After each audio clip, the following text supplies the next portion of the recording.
Hello, welcome to the BGFA show, and today we're going to be speaking about Area 51. I'm Trey, and this is Reese, and sitting opposite me is Kevin Phillips, film director, which went to Area 51, stood right by the gates, took pictures by the gates, and went to Alien Fest, which behind us is a shirt which proves that you have been.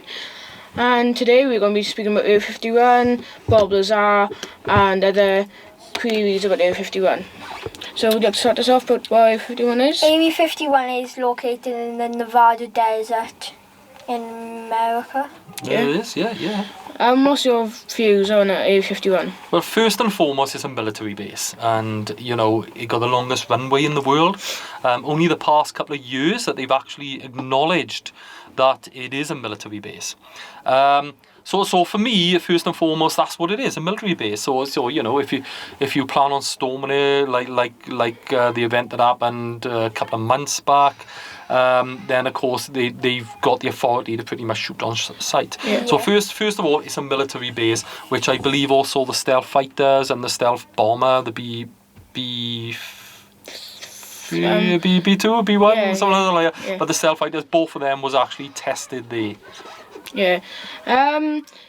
So for Area 51, to my point of view, it's really hard to understand if there's like actual aliens there and UFOs being tested there, because at my age you don't really think about stuff like that, but where you see like the fake pictures and so the evidence of people saying and claims that this like UFOs is really understandable and is really like lifelike, and I wish there was like other like aliens out there, because it answers loads of people's questions, and I think it would be really good just to just find out and just know that there's something out there, so then people won't be worried and like it won't be on their mind forever and stuff. I think the media have done a lot for the Area 51. Of course, like you said, we talked about Independence Day and Jeff Goldblum, Will Smith,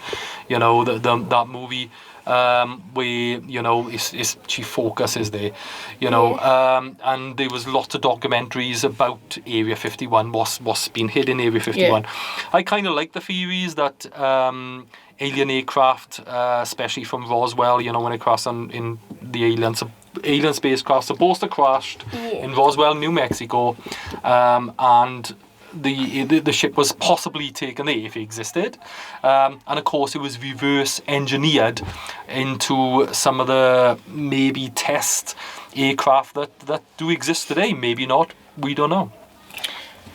I was really interested in the film Paul because it was quite funny but factual at the same time. Like, they went to the gate, they went to the alien inn, but then they went to pick up this alien called Paul. So, moving on to another fact now. For me, one of the biggest things that gives it like Area 51 away is Bob Lazar. So, for all of you that don't know who Bob Lazar is, Bob Lazar was an ex-worker at Area 51 at a place called S4, which supposedly was meant to bring the weapons through S4 first, so the workers could check and know that there's no people in there to find out and to what Area 51 is and that. And they take it down to Area 51 that way. And Bob Lazar said, got a film that's on Netflix, which I watched plenty of times, and he said on one of the parts that his boss said that, showed him pictures, stories, he showed him what they was building, they showed him everything that has to do with Area 51, and to be honest, I didn't believe that really, but then he was showing us pictures then of what he was building and stuff, and he said that if anyone or him said to the world that any of this, he would die, or they have life in prison, or they would harm his family. And for me, I think that's horrible. I don't know who would want to work there. But at the same time, I could understand why, because they wouldn't have said that if there wasn't actually something there. I think with Bob as well, that one of the reasons why he kind of like done all the interviews for the media, and that if anything happened to him, you know, then questions would be raised, you know.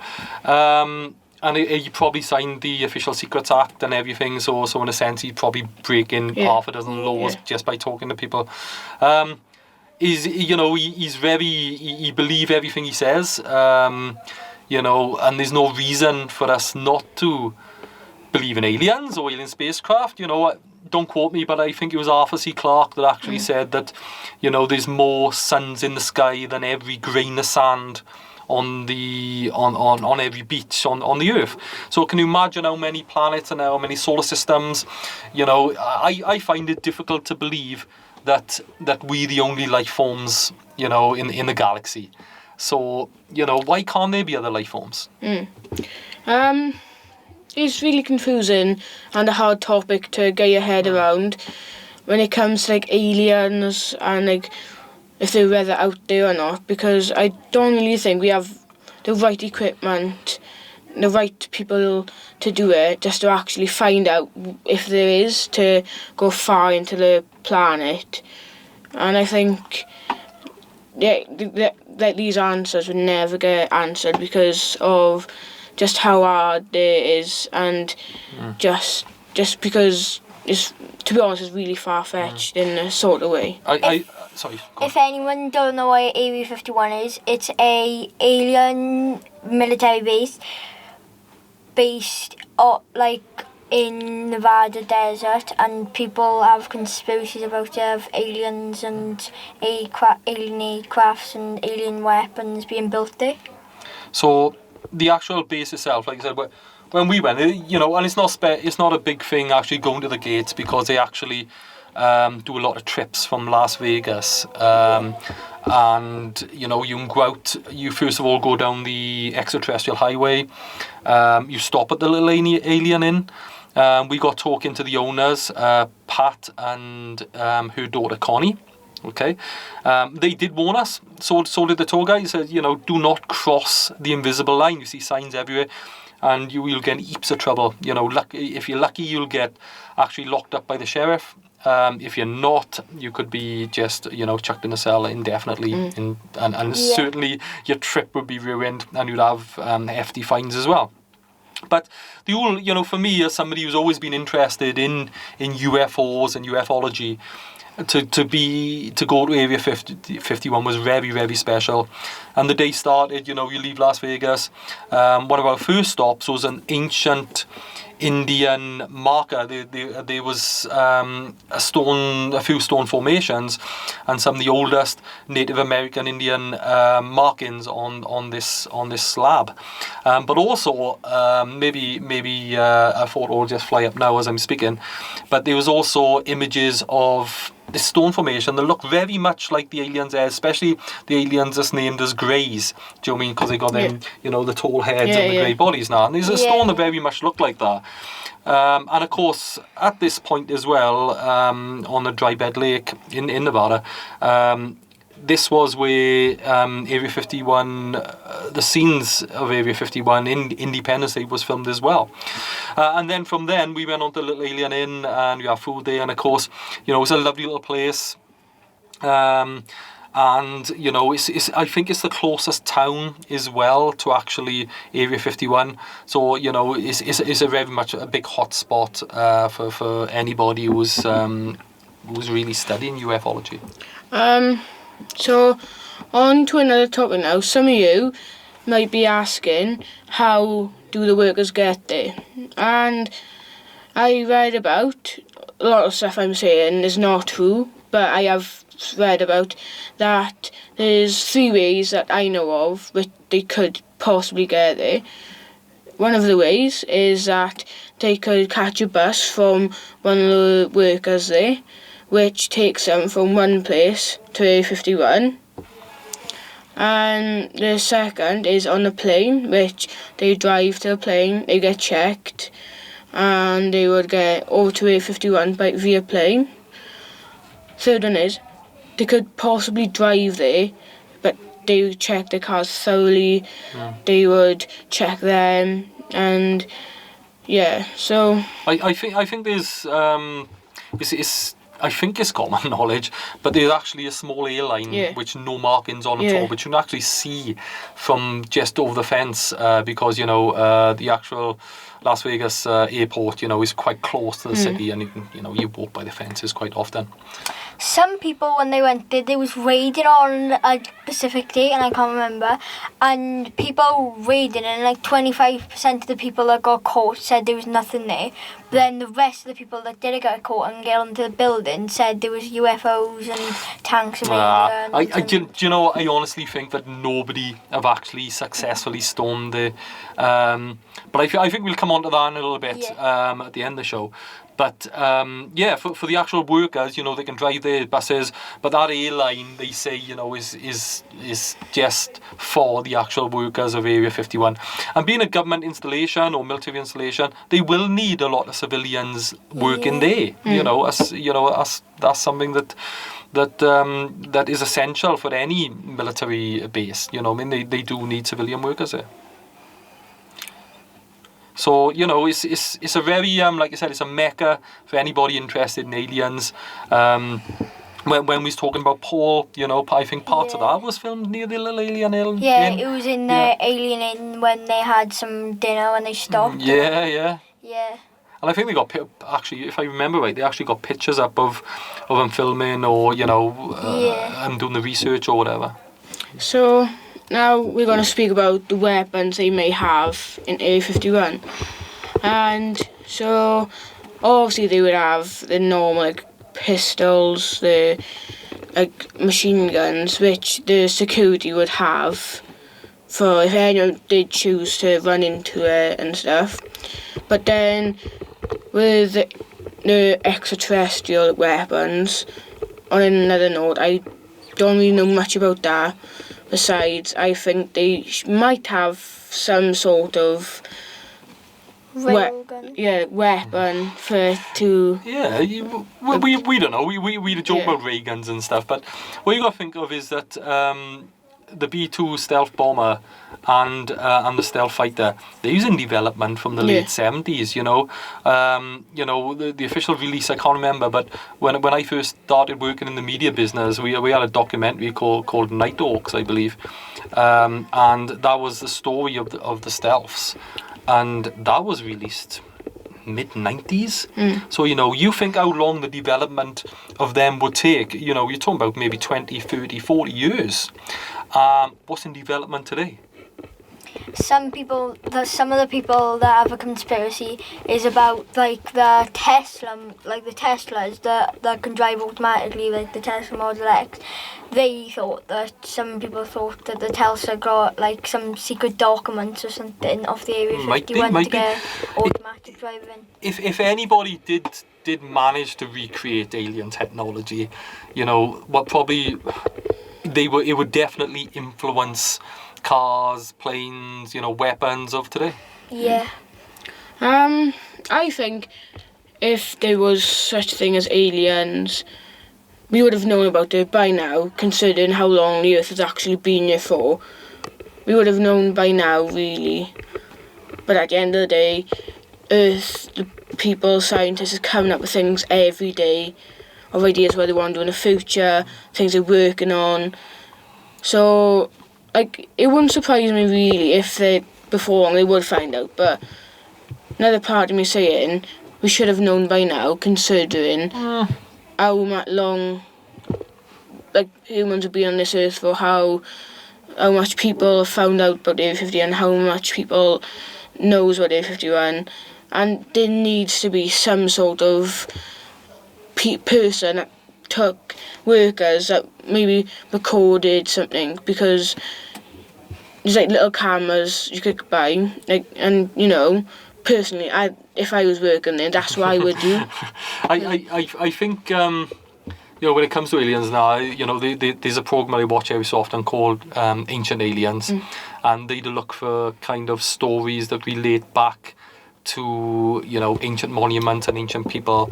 There's certain cave paintings around the world that perhaps got some sort of like alien kind of sketches of what they've seen.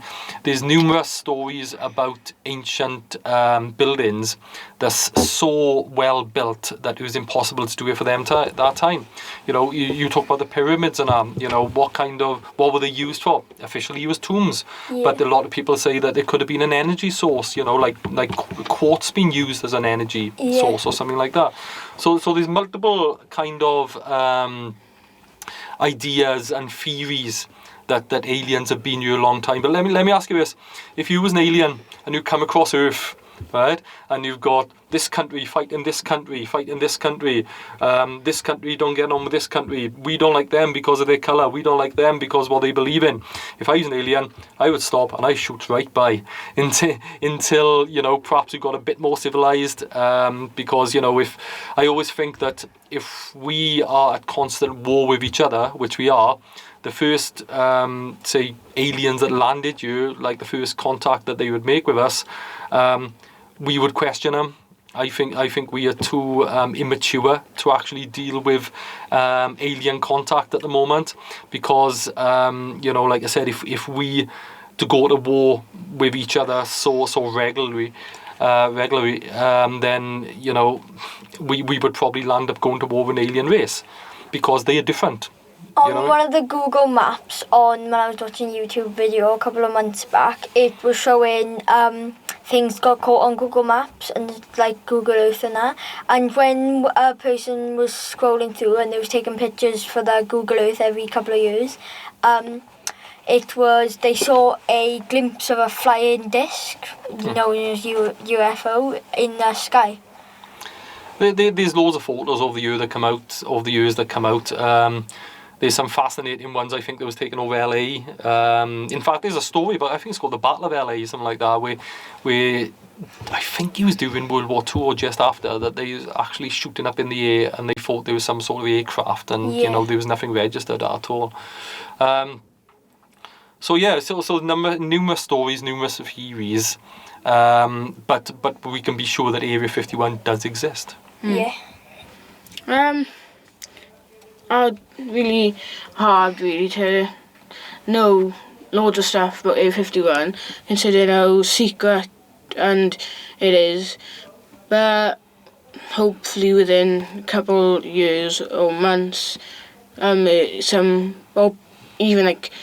of what actually is comes out soon, because I think they can't hide it forever, obviously, because at some point loads of people are going to get hold of weapons, loads of people are just going to eventually run through there, and there won't be no chance of stopping them because how much people there actually would be. And if you look back to where they were supposedly or apparently going to run in. Yeah, the storming we talked about now. Yeah, the storming. Which was, it's supposed to be the day after the alien stock gathering, which was, I think, is the 20th of September, was it? Something like that?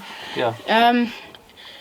If all the people stuck to it, one of them, maybe even hundreds of them, would have successfully went into there, no matter what. Because if you've seen how much people was actually there's loads. And if they tried, obviously some of them would get hurt, some of them would have been dead. And obviously that's not what anyone wants. But someone would have actually ran in there and successfully took pictures, recorded it. But obviously, if he's going to go, that's another question. And maybe in the future there might be another Bob Lazar that goes in there and moves out, gives every information, and when they have bit more technology in about 30, 20 years, you could get You never know, we might have people come out and say they were there, you know. You know, when we're talking about, when we're going back to the storming, you know, I was just lucky enough to be in Las Vegas at the time. I met up with Matty Roberts at this event, at the Alien Stock Gathering in downtown Las Vegas. for me, I think the government and everybody was trying to put people off going to Area 51. I think in the end only 150 odd turned up, and I think it was only like 2 or 3 arrests, and 2 guys from the Netherlands, I believe, got arrested with a drone. I think that was a smart move. You know, at the end of the day, like I said, it is a military base, so you're going to get in trouble if you go near it. But yeah. Some people might not believe in aliens, and this is why might be doing this podcast to make people believe in aliens. Yeah, I think part of this podcast is to make people aware of the facts, and a lot of people can make up their own mind. Yeah. It's like, you know, when we visited Area 51 in 2014 on the trip, when we got near the gates on the one particular day, we got up the sign, and there's certain gate, quite a big gate there at one stage. But when we went to the other point, a couple of white vans come out. All the white vans are the same make and model, and they come out, and they was kind of like going past us really quick, actually throwing up a lot of dust, trying to put you off a little bit. To me, it was all part of the adventure. You know, I thought it was fantastic, and there's some photos. But like I said, going back, like Area 51, I thought it was an amazing place to visit. You know, just the atmosphere you can soak in. But then with the storming and everything, when they start to happen, I think a lot of people got worried. What would happen if 5,000, 6,000 people travel across the mountain? You know what I mean? No, the worst case scenario that somebody would get shot. I think the best case scenario for the military is that they would have to spend a massive lot of money to actually draft in loads of military, perhaps a lot of military police and everything, and just round up these people. You know? They might after all the deaths, it would be a lot of money. It would be public outcry. But what I think, and this is just my opinion, is when alien stock happened, it happened the day before the so-called storming, and you can see that, you know, this event, it was an outdoor event. It was great. They had music, you know, actually being played. It was a great atmosphere. Everybody was dressed up as aliens, and there was loads of things going on. And like I said, Matty Roberts was there talking to people, and they got sponsorship off PlayStation. I think Bud Light as well actually sponsored the event. So to me, in my opinion, the whole alien stock gathering was a distraction from the storming, and probably quite right too. But that's what I reckon. But it was a great night. It was a wonderful night. I got to be honest. If it wasn't too far away from Las Vegas, I might have gone to storming, not to actually storm Area 51, but to actually just see all the people storm. Yeah, just to see what's going on and be part of it, because at the end of the day, alien stock and the storming, it was a big event, you know what I mean, and is a landmark event. Maybe they have alien stock every year now. I don't know.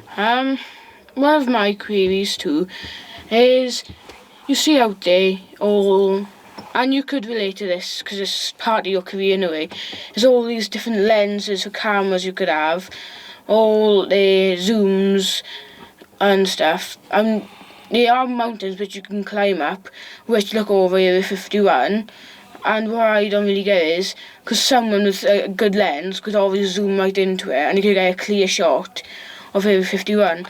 At every gate there's cameras. They say that there's pressure pads in the actual earth as well, so they know exactly as soon as you cross over these signs. And again, I had photos to back this up, but when you're standing at the sign taking photographs, just on the little hill is a guy in a white van, and I had a super big lens, and I managed to zoom in on him, and he was just like that, looking at us, taking photos. If we crossed, bear in mind it's about 5k from the edge of, I think it's about 5k, to the edge of the barrier, the edge of the fencing, to the actual military base, right? What chance have you got covering that 5k if they can see you when you cross about 10 metres in? You cross 10 metres, 20 metres in, they on you. Right, we was just outside the actual fence and they was on us. All right, so I think you'd be. I don't think there's much chance of getting nowhere near the place. There was a conspiracy that Area 51 put out, or someone put out, that I think it was Area 51 or the government said, if you cross the line, we have this machine, like the sound waves you use, makes you feel sick, Yeah. that make you run away. Who knows? So what would you pay? Do you pay believe that there's aliens out there? Have they visited Earth? I believe that aliens are real and they might have visited the Earth. I reckon, moving away now from Area 51, I reckon there are aliens out there from like the pyramids, from other events happening in the Earth now, and what Earth is like beginning to be like. I reckon there's something out there which would relate and which could be like the reason why the Earth is what it is like now, and why the Earth has these different locations and the different stuff on the Earth. Yeah, I think there might have been some alien influence, like, but I don't know where, don't know how, I'm just not sure. But what I am sure is that, it remains to be quite prominent in the public eye. Do you know what I mean? Like I said, we talked about there being multiple films made. There's supposed to be an alien autopsy film, actually a proper film that was captured by a video camera. Apparently the film got destroyed, but they tried to recreate it and so on. I'm not so sure about that. But it remains in the public eye, and who knows? We don't know. But what we do know for certain is that it is a major topic of interest. Yeah, so if anybody do get a chance, to visit Area 51 via Las Vegas, it's a good trip. It's about $200. But as you see by maybe these photos are popping up right now, that is just a good laugh. If anybody's interested in ufology and everything else, I think it's a mecca for all you guys. Yeah, so we have finally come to the end now, and hopefully you enjoyed this video about Area 51. Don't forget to check out our YouTube channel, Blaenau Gwent Film Academy, and don't forget to like, subscribe and leave a comment. Thanks for Kevin Phillips for joining us, and I've been Trey, this has been Reese, and we'll hope you see you soon.